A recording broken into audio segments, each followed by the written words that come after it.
Поминаа само неколку месеци. Сеќавањето е уште свежо, но болно е да се сеќаваш како беше пред да започне оваа катастрофа. Сега улиците се празни и тивки.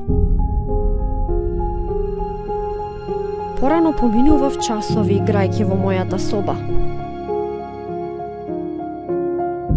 Татко ми секоја вечер читаше приказни за нашата земја.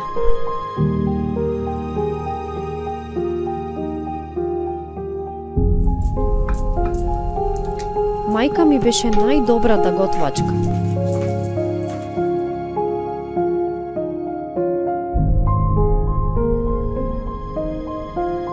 Брат ми сонуваше еден ден да стане познат фудбалер. Сега сите ги нема. Јас сум единствената која се сеќава како изгледаше тоа порано.